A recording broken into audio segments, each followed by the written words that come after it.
Hi, I'm Katie, and I love to travel. And I'm Grace, and I'm always looking for my next destination. I'm from Texas. And I'm from Minnesota. Now we live in New York City. And we sit across from each other at work. I just got back from my latest adventure. And Katie hid me from her Instagram stories, so I have no idea what she's been up to. This is Broad Abroad.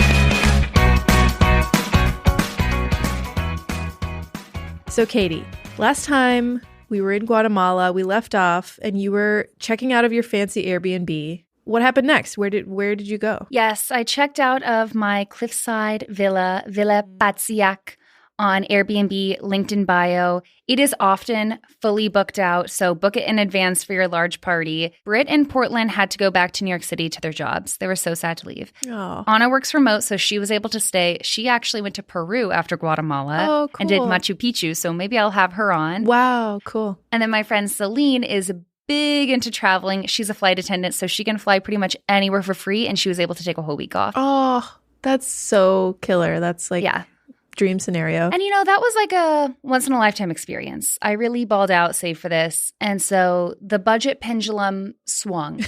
Uh-huh.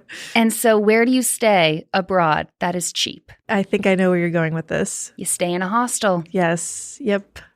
So we stayed in Free Cerveza. That is quite a name. I can only imagine what a hostel called Free Cerveza would be like, but tell me. I give credit to their marketing team because on TikTok, if you go to Lake Atitlán, it's like Free Cerveza, Free Cerveza, Free Cerveza. Really? Like their marketing team is working. Wow. And I did not like it. Oh my God, no. Why? It's supposed to be like glamping, eco. They have these like eco-compostable toilets, and that's fine. But like the teepees themselves are plastic and quite small and so moldy and muggy inside. Oh, okay, wait. A few things I need to pause on. Mm-hmm. A, teepees, that's what they call them? Are they like, you're sleeping in tents? Yes. Oh my God. Okay, that's not at all what I pictured. Usually the hostels I've been to have been, fully like enclosed buildings, but this was like sort of outdoor. Yes, very Instagram-y, but none of the windows worked. All the zippers were broken. Oh, no. And so like as soon as you woke up, you needed to get out of the teepee. Gross. And like I have some videos, like the interior of the teepee is just covered in like black, greenish mildew. No.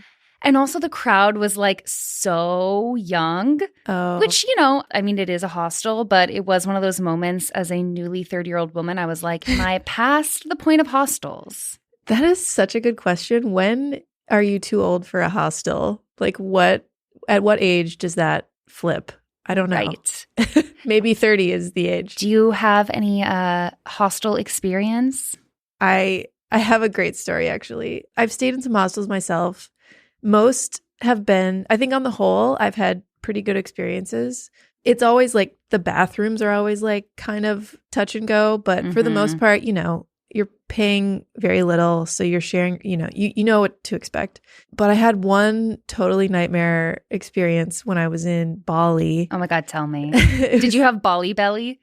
No, actually, gastrointestinally, my trip was totally fine. I have pretty good luck with food situations when I'm abroad, but this place... Can't say the same.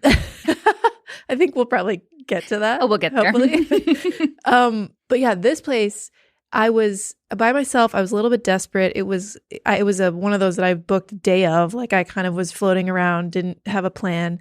So I didn't know. I didn't read the reviews. And I get there at, 3 p.m. or something. And I check in and it's one of those huge rooms with like tons and tons of bunk beds.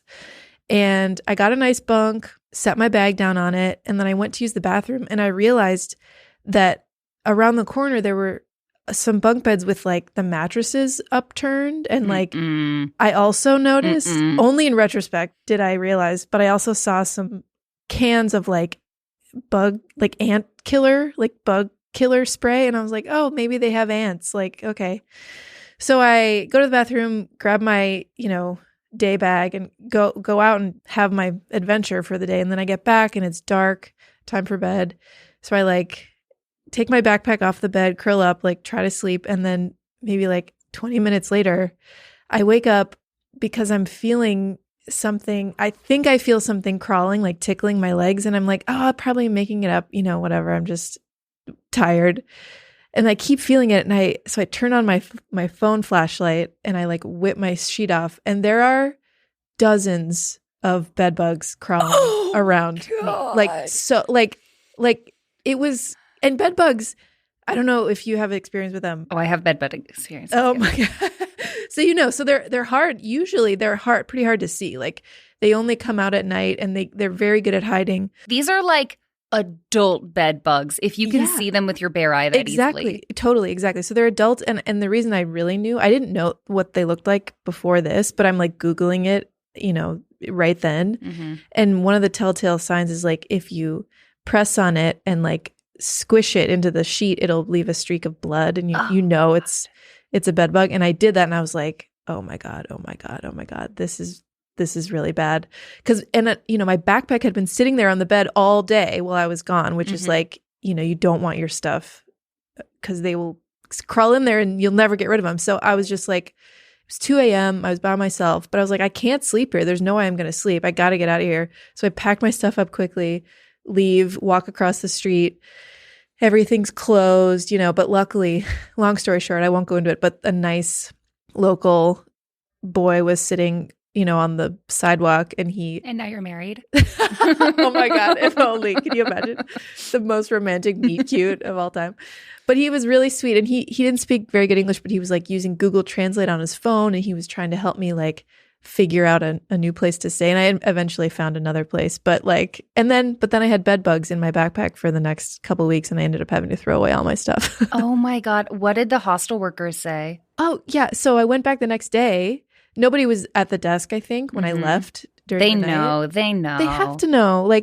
And all those dozens of people were in that room. Maybe not dozens, but maybe 10 people were also in that room. And they all must have had them. And I was like, hi, I'd like a refund. Like there were bed bugs, blah, blah, blah. And he was like, oh, really? Like he acted kind of surprised. But I think I think he was saving face a little. Yeah, I know. I feel itchy all of a sudden. Yeah, I know. It's hard to talk about this. But as you can probably tell by now, I absolutely love Guatemala. Yeah. No critters, no bed bugs. No bed bugs. I don't want to shit too much on free Cerveza. I think I would have loved it when I was 18. Okay. The location was beautiful. There were free kayaks. Okay, and free beer, I'm guessing? Free Cervezas? Free beer only if you pay for dinner and only between 5 and 7. And the dinner portions made me cry. Yeah. This much Alfredo. And I'll tell you what, I didn't come to Guatemala to eat Alfredo. No. If I wanted beautiful Alfredo, I would have gone to Italy. Well, actually, it's not Italian. It's American Italian. Ah. You know that about Alfredo? I didn't know that. Celine's the smart ass of the group. Celine was in a teepee with 6 other people. I think hers was 16 a night. Wow. Dan, Anna, really and cheap. I. Yeah, reasonable. I'll give them that too. We're in a 3-person one, and I believe it was 19 per person per night. Okay. So they had big teepees that fit lots of people. I wouldn't call them big. Oh. Oh my God. It was just so hot. And there was so many stray dogs in Guatemala. And so as soon as they finally turned the music off, it's just dogs howling all night long. No, Lord. So, the next morning they do have all these activities, but we decided to do our own thing. And so we decided to do a little hike. We were going to try to find this viewpoint called La Cruz de Jaibalito. So we're on our way to this beautiful viewpoint. And where did you find this? Just Google? We just asked the reception lady and she's like, yeah, just go here and here and here. Oh. And we're like, easy peasy. Yeah. We miss a turn and we end up on private property. We're just a few American girls in bikinis sweating our asses off on some private property. The view better be worth it.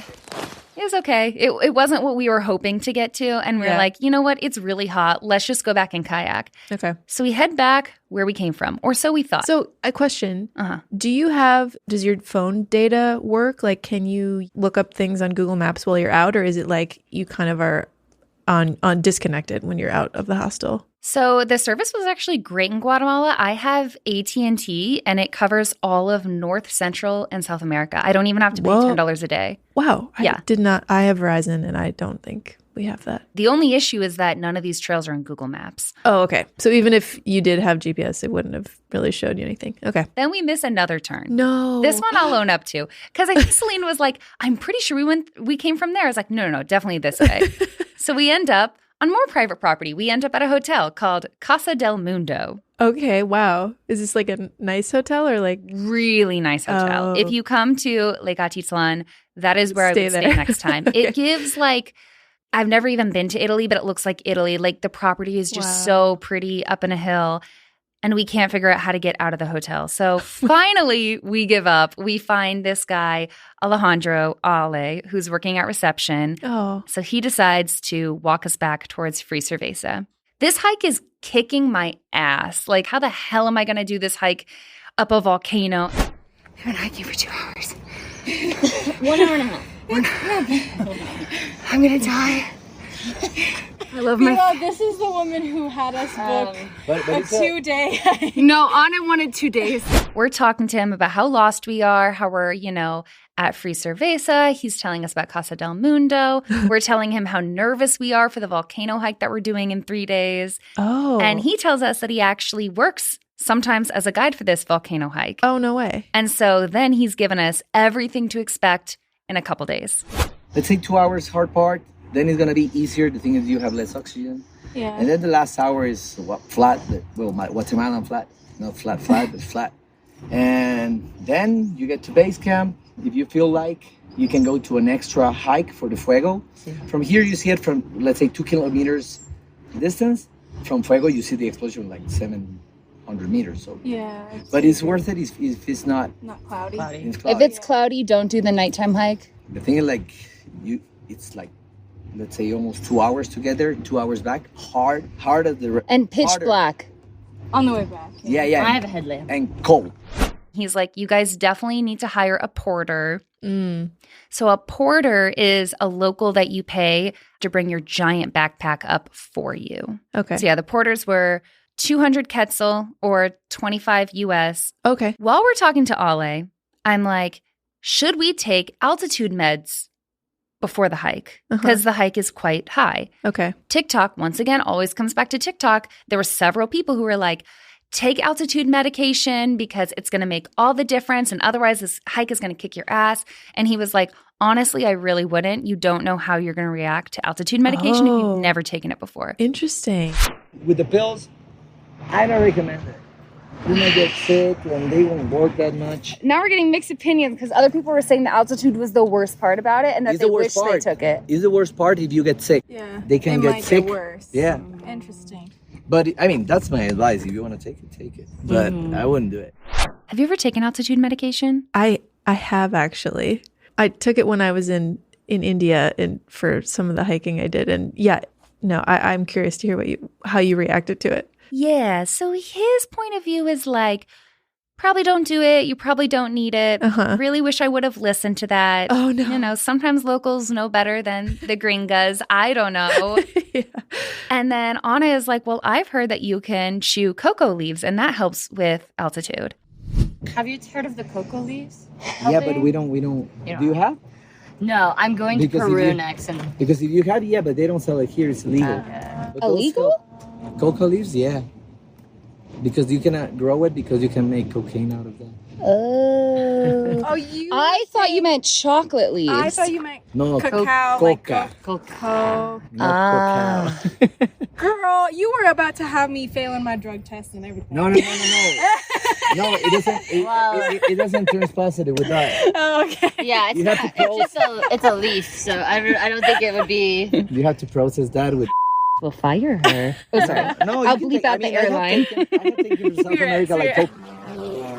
That would be tough to, I mean, he's like, I wouldn't do it, but what, if you want to do it, go ahead. But Right. I wouldn't. That'd be tough to come back from. Do I listen to some girl I've never met on TikTok or do I listen to Ale? Right.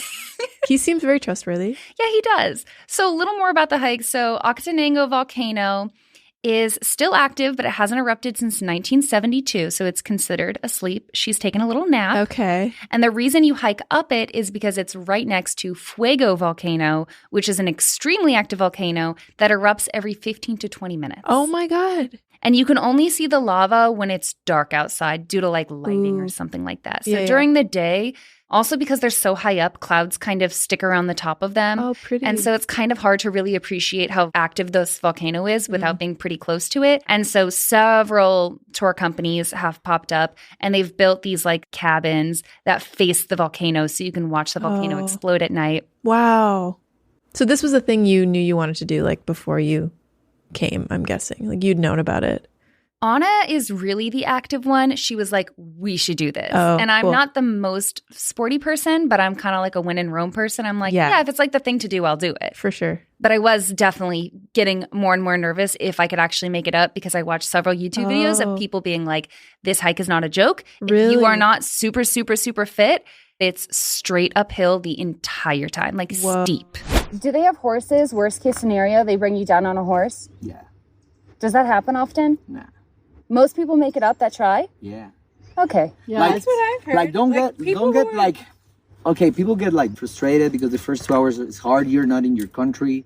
People start thinking, what if something happens? Don't get that to mess in your to get into your mind because it's physical, yeah, but I have seen it. It's more like psychological too. Like people start doing it and people start crying and stuff like that because they feel like Overwhelmed. but it's not like you're gonna do it. But talking to Ale afterwards, I was like, no, I can do this. Like 30 people are with me. Tons of people do it. I'm Okay. able to do this. And you said there's 3 guides with you too. Mm-hmm. Okay. Yeah, plus all the porters. So then we spend our last night in the moldy tent. Yeah. So you made it through the night in your gross moldy tent. The next morning, Dan and I used the free kayaks. Well, Dan, how do you rate Lake Atitlán? I think it exceeded. The food, the people, all the towns that are so unique. I loved it. 10 out of 10 experience. So you're going to Antigua. So this is a different town. Like this is not near the lake anymore. No, this is about 2 hours away Okay, cool. by shuttle. And this is the town you go to do the volcano hike. Yes, and Antigua is just a super touristy, cute Okay. town. Big foodie scene, tons of museums, tons of festivities. Oh, okay. If you're coming to Guatemala and you're not sporty, you would still probably just go to Antigua and the lake. Oh, okay, cool. So there we stayed in Barbara's hostel or Boutique Barbara's. So another hostel. It was another hostel, but it was so much nicer. Oh, yeah. Tell me, what was it like? It was just super cute. And Celine and Anna got a bunk room, and I believe that was only $22 a night. Dan and I decided to get a private room, which was $130 a night. So Antigua is definitely more expensive than the lake. Okay. And then we got a late lunch at this super local place called, probably won't pronounce this correctly, Rincón Antiguino. We just had our intern who can speak Spanish. Gueño. Thank you, Elizabeth. I had chile relleno for 30 quetzales. And then we walked around and we found ourselves a farmacia. Oh, were there health problems? There was about to be. Oh my God. We decided to go against Ale Oh. and get the altitude medication. Okay. Now, as it turns out, altitude medication is a pretty serious drug. You actually need a prescription for it in the US. Wow. Not in Guatemala, not in most of Latin America. Okay. You don't need a prescription. You can just walk in and get whatever you want. Wow. Okay. I'm like, let's take it easy. Let's take half of one. Mm-hmm. The next day, I wake up Oh my God. and my hands are vibrating. Wait, what do you mean by that?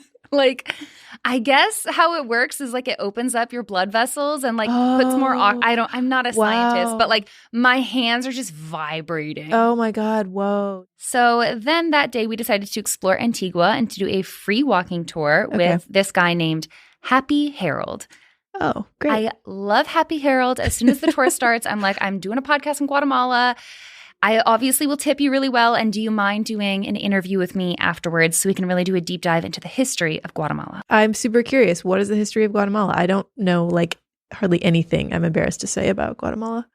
Grace, let's go back to high school. What Okay. happened in 1492? Columbus sailed the ocean blue. Ding, ding, ding. He did. And he found the Bahamas. Oh, okay. Cool. And he just kept going back, voyage after voyage after voyage. And then he landed in modern-day Honduras, Wow. came inland, and he found Antigua and was like, this is a perfect place to live. Really? Here's the thing, though. Was this land empty? No, I'm sure it wasn't. It was full of native Mayan people, and Mayan civilization began as early as 1500 BC. And have you ever seen a Mayan ruin? I have in Mexico. I have. Yeah. Did you go to Chichen Itza? I did. Me too. It was so cool. Oh my God. It is. It's pretty remarkable in person. So they have lots of other ruins all over Central America. I didn't get a chance to go, but the big one in Guatemala is Tikal. So anyways, all these Spanish people come, and what do they bring with them? A lot of bad things, I'm guessing. Yes, they do. They bring weapons. They bring measles. Yeah. They bring smallpox, which they had no immunity for. Yeah. They force them into labor. They massacre them. They burn their artwork and their literature. Force them to speak Spanish. Force them to speak Spanish and force them to convert to Christianity. Cool. And even to this day, many Mayan people are devout Christians. So they did keep that. Wow. But there are still many, many indigenous Mayan people who have their own languages. Over 21 Mayan languages are spoken in Guatemala, and there are some Mayan people who still haven't learned Spanish and are holding strong to their culture. Wow, that's fascinating. I wonder how difficult that is to be just to protect a culture like that in this day and age. Like that must be really hard. And it's about half of Guatemala's population. Can you imagine if Wow. half of the U.S.'s population was Native Americans? It'd be very different. Something that I had no idea is that there was a kingdom of Guatemala that was much bigger. Exactly. So we had this region of Chiapas, Guatemala, Belize, Honduras, Salvador, Nicaragua, and Costa Rica. All over was the Guatemalan kingdom for 231 years. Till 1773. Afterwards, the Spanish kings moved the city of St. James from here to Guatemala City. Wow, so it was much bigger. Much bigger. And Antigua was the capital. Wow. Because it was so beautiful and volcanoes. Yeah. And then a giant earthquake hits. Really? Oh my God. When did that happen? In 1773, there was a giant earthquake that killed an estimated 600 people, and they decided Antigua is actually not a very good place for a capital. We're going to move it to Guatemala City. Oh. And then in 1821, the Kingdom of Guatemala gained independence from Spain, and it was all broken Wow. up into the countries we know today. So that was like not that long ago, 1821. I mean, it was a long time ago, but like that is a part of history I had no idea about. Interesting. So that's a bit of a history of Antigua. A lot of things have been rebuilt because the city just is ravaged by earthquakes. Really? So this is like an ongoing problem. Mm-hmm. Oh. He was even predicting, he was like, Antigua will be destroyed. This year, Antigua, Guatemala will be destroyed for phenomenal disasters. Like, if we get too much rainfall, there's nowhere for it to go, and we have floods and we have earthquakes, and the volcanoes can explode. Wow. And so many of the buildings are like replicas. They just keep rebuilding. Wow. But it's a really, really beautiful place, and it's also a UNESCO World Heritage Site. Antigua, to my point of view, is the most beautiful town in all over the world. I think it's absolutely gorgeous, and I love that it became UNESCO in 73. UNESCO in 1979 in Antigua, and also UNESCO a couple of years ago for the Catholic processions, also declared as Patrimony of Humankind. You can't just paint a building any color. Everything has to be 1 or 2 stories. It's these beautiful volcanic rock cobblestone streets. Wow. It is home to the most beautiful Starbucks in the world. Really? It is gorgeous. I got a coffee from there. Cool. And even the Papa John's is like out of a storybook. Like it's just That's beautiful. Hilarious that there's a Papa John's there too. Yeah. So this is like a pretty modern town. There's like, it sounds like there's some American fast food places and stuff like that. Yeah. Okay. It's developed and very touristy. And he said this is like any rich Guatemalan has a house here. Oh, wow. He was saying that Inequality, financial inequality is huge in Guatemala. It's a lot of very, very, very poor people and a few very, very rich people. Interesting. And he said, enjoy your time here. I love it here, but this is not representative of Guatemala. Oh, like, really? This is like our crown jewel. Yeah. Like Guatemala City. That's where you're going to fly into. I didn't spend much time there. He said is not very nice. I think there's quite a bit of crime in Guatemala City. Okay. And so it's like a bit of like a Disney World. Like in Antigua, there's security cameras everywhere, super, super safe, expensive restaurants that like no Guatemalan can actually eat at. Yeah. So they want to keep it really pristine for like tourists and travelers. Yes. It's very much a tourist destination / where very, very rich Guatemalans live. Okay. Well, I appreciate that you give us that or give me that like context for it, because places like that are fun, but also it's good to know like this isn't giving you the full experience of what this country is. It's not representative of the whole country. It's like people who visit US for the first time and only see New York City. Yeah, exactly. Like so few people live here. It's so different from the rest of the country. Yeah, yeah. And then we kind of got into some more serious topics about poverty. 8 in 10 people in rural areas live in poverty. 68% of children That's a live lot. in poverty, have food insecurity. As far as societal problems in Guatemala, what is a change you want to see in the next 50 years? I would say that Guatemala is growing. I would say that Guatemala, even with all the problems that we have with the corruption and poverty, I would say I'm very positive about the future.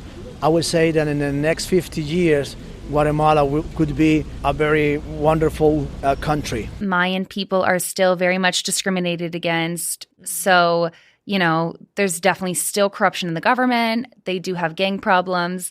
So when you visit these countries, it's important to know like what has happened in the past and what is currently happening and what do the locals hope for? And is tourism going to help things or hurt things? Yeah. And how can you as a traveler be mindful and like respectful of the way things are there while you're there? For Americans who are maybe a little nervous about traveling to Central America for safety or they're worried there's not enough to do, what would you say? I would say that Central America at the moment is a very safe region for traveling. Guatemala is a very safe country, no Guatemala City, because I don't like it really, but the rest of the country is fine. We are running trips all over the country and also running trips from here to Costa Rica, so I would say that everything is fine. Yes, from what I can tell, Antigua is so crime-free. The most dangerous thing is the natural elements, the volcano. Volcanoes, yeah, we have a fuego volcano and also the earthquakes. And now that we are in the rainy season, we have some problems with landslides or floods nearby Antigua. But I know in Antigua is a very safe place. We had problems with earthquakes. Yeah. Earthquakes and also the volcano is not far away. It's only 30 kilometers away from here. After that, we went to Arco de Santa Ana Catalina. When you look up Antigua, you're going to see this beautiful yellow arch. Back in the day, it's actually how nuns would cross between a school and a convent without being seen. Oh. So it's this really pretty arch between two buildings. Wow. Then we went to Iglesia de la Merced, which is this beautiful yellow church, and they let you go on the roof. Beautiful view of Antigua. We got some coffee because you have to have coffee in Guatemala. And then we went to the hike orientation. Watch your step and go forth mind over matter, okay? It truly is really hard in the beginning. I'm really curious, how much did this cost? Because there's like the guides and the porters and the gear, and I can imagine it being kind of expensive. So what did you guys end up paying? We paid for the double whammy, which is $139, and that includes the main hike to the base camp and back. And then there's an additional nighttime fuego hike and a sunrise hike. And the nice thing is they provide all the equipment. So fleeces, Oh, that's great. Yeah. So you don't have to pack a whole bag of gear. And then I personally paid for a porter there and back. So that was $25, so $50 total. And then you also have to pay for 2 park entrance fees. So not too bad. Okay. So she tells us you're probably going to want 8 to 10 snacks. Okay. So we're on the way to the grocery store. And like I mentioned, my hands had been vibrating all day. Yeah, right? What was up with that? Grace, I consider us friends. Of course. Desk mates, Yeah. friends. Can we get a little personal? Yes, absolutely. I made a poop diary. Wait, did your doctor ask you to do this? No, I did this for myself because I knew things were bad, but I thought maybe typing it out would help me decide just how bad it is. Yeah, okay. I'll just give you this to read out loud. Oh my God. July 18th, pre-trip diarrhea, excited but nervous. Okay, that makes sense. Yeah. You get like pre-travel jitters. Okay. Right. But at least it's coming out, I suppose. July 20th, runny. July 22nd, healthy poop. Yay. Okay, great. What a good post-birthday gift. July 23, started period. Boo. That sucks. Okay, July 24th, hard poop emoji.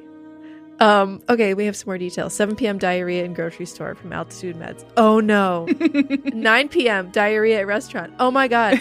So I'm guessing the altitude meds had a side effect. Yes. So we're in the grocery store getting our snacks. Oh no. And it hits me. Oh no. I am clenching my butthole so hard. Tears are gathering. No. And I'm like looking everywhere. I'm like, donde está el baño? You're like in a store. I'm in a supermarket. Oh, and no. Thank God they had bathrooms. Seriously, I would not go in expect there and the gates open, the floodgates. It was awful. Oh, I have Katie. never had explosive diarrhea like that in public ever. Oh no. And I know it wasn't anything I ate. It was the altitude meds. Like they had opened up and then I had 6 rounds of diarrhea and I was like, I might have to miss this hike. This was the night before the hike. Mm-hmm. So were you like, because you could not make it up that volcano if you were like thinking about pooping the whole time. And I knew that it was a medication and not like food poisoning. Yeah, and I didn't want to leave like my friends and Dan to go without me. I didn't want to be alone. So I was like, I'm just gonna fight through this. Like I am going on this hike come hell or high water. Oh no. Okay, so we have the next day here, July 25th. 4 a.m. woke up to diarrhea. Shit. You didn't say that. That was me. 6 a.m. wake up diarrhea call. Okay. Oh my God. So like through the night, early morning. Yeah, I was waking up to diarrhea. Oh no. Yeah, it was painful. It was scary. Totally. So you don't have tummy troubles when you travel. Okay. You and I have something in common actually. I rarely have diarrhea, but I have the opposite. Right. Very often. Like constipated, stuffed. Totally. Like I'll go days and it'll just feel like I'm like not hungry. My appetite's all messed up. It's like the worst feeling. Although I have to say, if I could choose, I'd probably prefer that over diarrhea, explosive diarrhea. I think so too. What is the day of constipation that you start considering to go to a doctor? To like, have intervention. I've heard, well, okay. I think like 5 days is pretty bad, but I probably would myself maybe wait until it's been like a week or so. What do you think? Have you gone to the doctor before for this? I've never gotten to the point of like, going to a hospital, and I try not to worry about it because worrying about it makes it only worse. Oh, for sure. And I know as soon as I get home, like it'll all be okay. It's all mental, totally. It's all mental. in my head. Yeah. Especially in hostels, like shared bathrooms, the worst. Oh, and like, yeah, I didn't even. But yeah, it's definitely around like I'm okay day 3, day 4, but once it gets to day 5, like you're wondering how big of meals you should eat because you know nothing is coming out. There's no more room to put anything.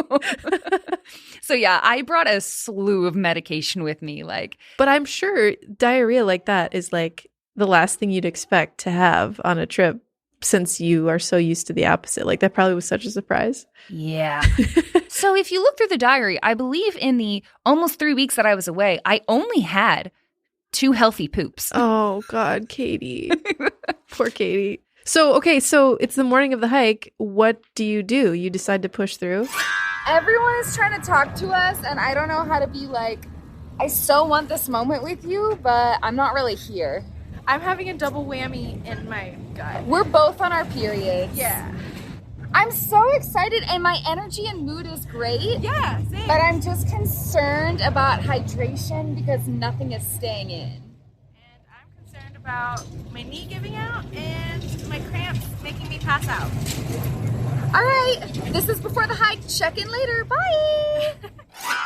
I decided to push through. Okay. I was feeling a little better in the morning. We all got a giant breakfast all together. Okay. Did have diarrhea at that. Some girl went right after me, and I did not talk to her the whole time. I was like, I know what it smelled like in there. I know what went down. It was a group of 30s, so I wasn't going to talk to her. Yeah. There was other people to meet.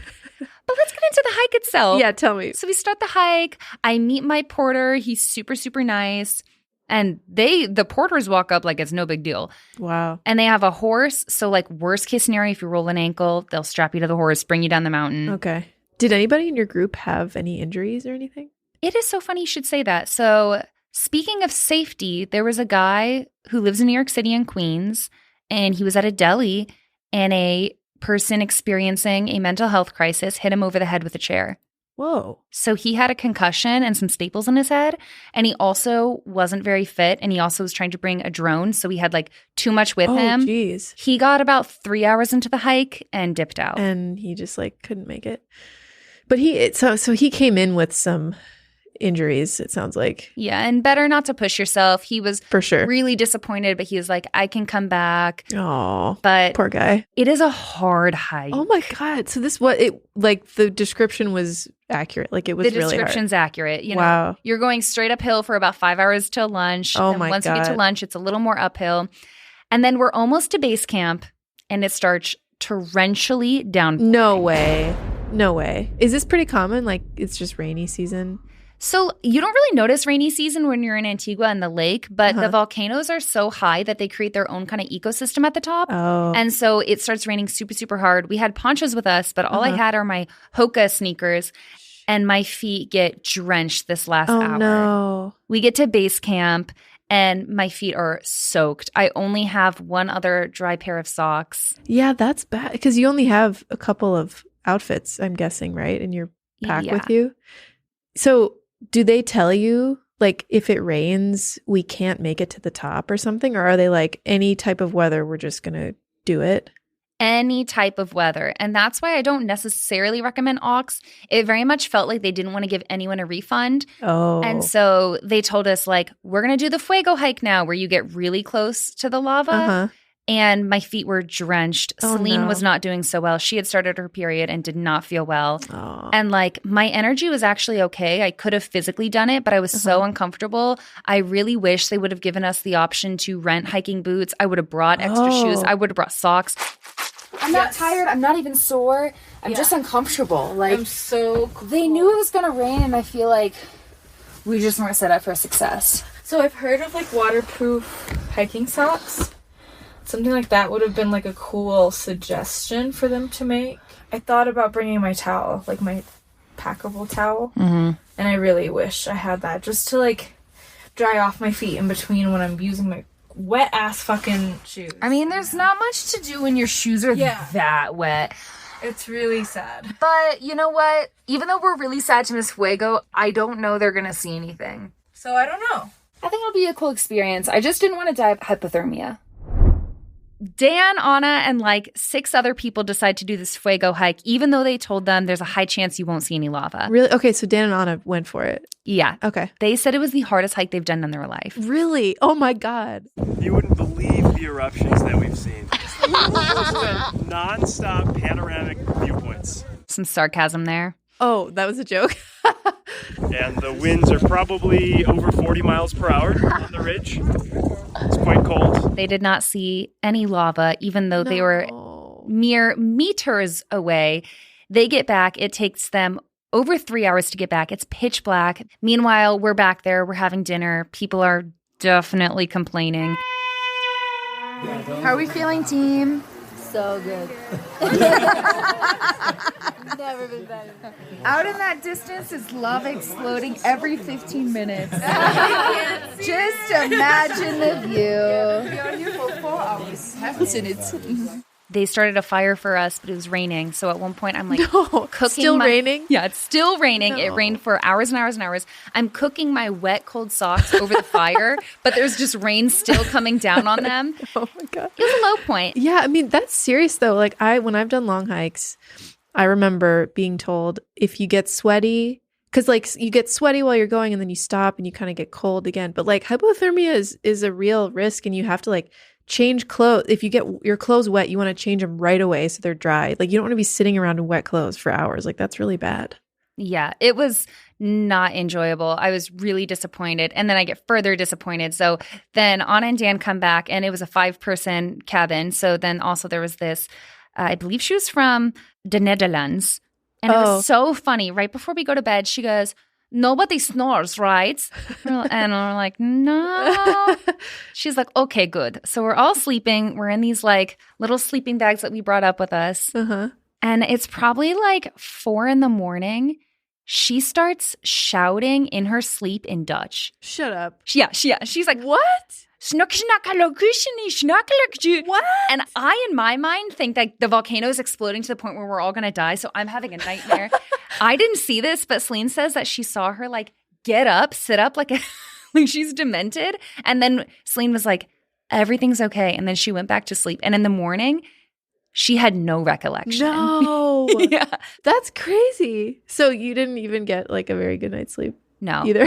I mean, we're freezing. And then around 5 a.m., people start knocking on the windows and they're like, guys, it's clear. There's lava. So I guess, the clouds had parted. Okay. And I really wish I would have gotten up and looked at it. I was like so cold, so tired, not in my right mind. So I very briefly looked out the window and saw it a little bit. So anyways, the photos you see of me posting in the videos are unfortunately not taken by me. And I didn't even attempt to do the sunrise hike.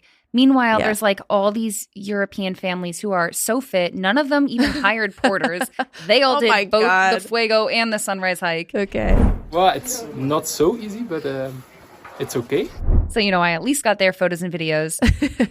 Yeah, those Europeans don't play. And that was the volcano hike. Okay. Then we said goodbye to Celine. And then the next day, Anna and I went to a craft fair. Then we got one final farewell dinner with Anna.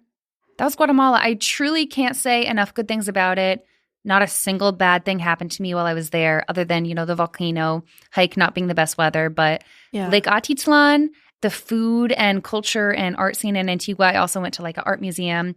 Cool. Can't recommend it enough. It's a super, super easy flight from New York. Well, I have to say, Guatemala kind of was under the radar for me. And like, it sounds really like, this sounds like it has all the things I like in a destination, like very cool cultural history and traditions that you can interact with and see, and really amazing, beautiful landscape, natural elements, and also like a range of accommodations. Like if you want to go really cheap, there's options for that. If you want to pay a little more, you can do luxury stuff, and it isn't like crazy expensive either. So like I'm all in on Guatemala. And just some other highlights that I didn't personally have time for, but if you plan a little better or have more time, you can go to Tikal, which is the Mayan ruin I was talking about. There is also Semuc Champe, which is a nature reserve in northern Guatemala, which is apparently super, super beautiful, but I didn't have time for it. And there are also some laid-back beach towns along the west coast.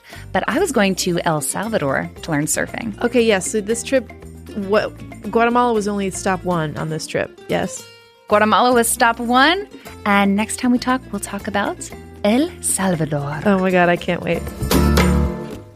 Broad Abroad is a production of Gotham West Studios. Hosted by Katie Yonner and Grace Heerman. Our executive producer is Tommy West. Dale Watts is our head of marketing. And our head of video is Kyle Bosch. Our graphic designer is the talented Bailey Crawford. Katie Yonner is our head of audio.